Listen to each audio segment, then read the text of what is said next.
Hello one and all, this is Soulful Lordy, James Bullock, once again with another video game first impressions. This time around, Disaster Report 4 for the PlayStation 4, Nintendo Switch, and PC. Disaster Report 4 is of course the fourth iteration in the Disaster Report franchise that focuses on the player taking a created avatar into a city that has now been hit by a natural disaster. In the case of Disaster Report 4, that natural disaster is an earthquake. After taking control of this custom-made character that really doesn't have too many created options outside of some preset faces, hair, and of course gender, the player goes into the world where people are now suffering from the effects of what has happened. And it's up to the player to decide whether or not they want to help, whether or not they want to just walk away, whether or not they just want to observe, and most importantly, whether or not they want to make decisions that really don't mean that much in the grand scheme of things.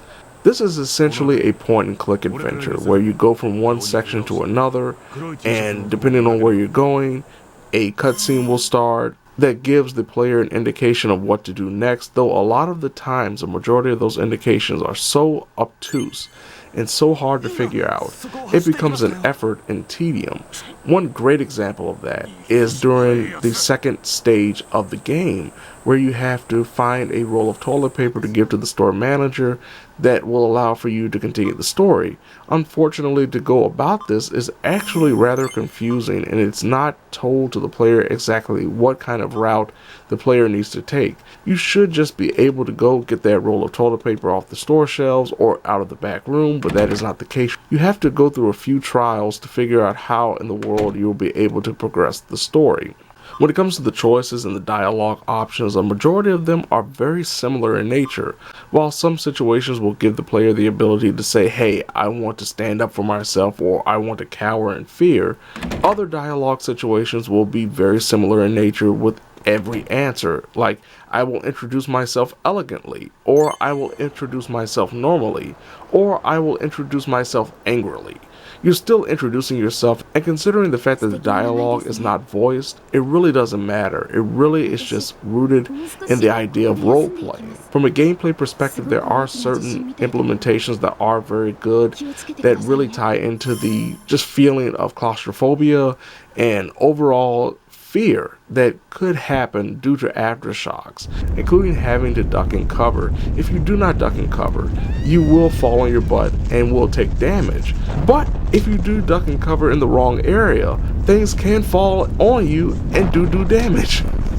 So you have to be very mindful of where you duck and cover, which I truly did enjoy and appreciated. And with a nice checkpoint system, if you do just so happen to duck and cover at the wrong spot, the game doesn't punish you that greatly, which I truly appreciate. There's also a yelling and calling system to try to get the attention of people that may be in trouble, though it works sometimes, and without the greatest of navigation points, only a compass, it becomes kind of difficult to find your way to that person in need.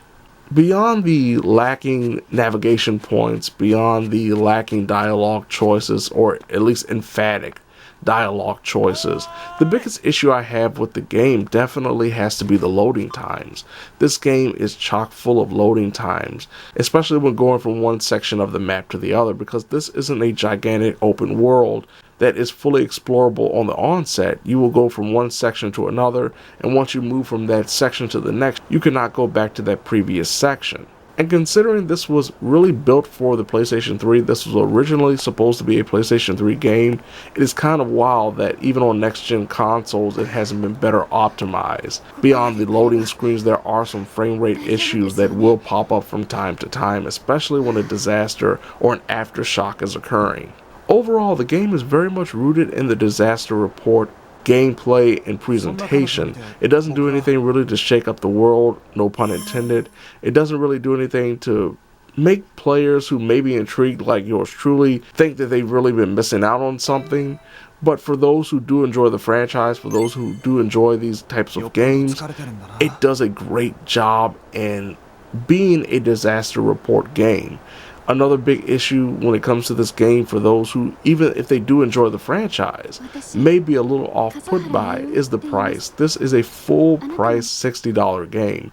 And from what I've experienced thus far, even if you're a fan of the franchise, it's hard for me to say that it is worth $60. I think a lot of people will be perfectly fine if they just waited and got it on sale, or hope that maybe it becomes a PlayStation Plus game sometime in the next 6 months or so.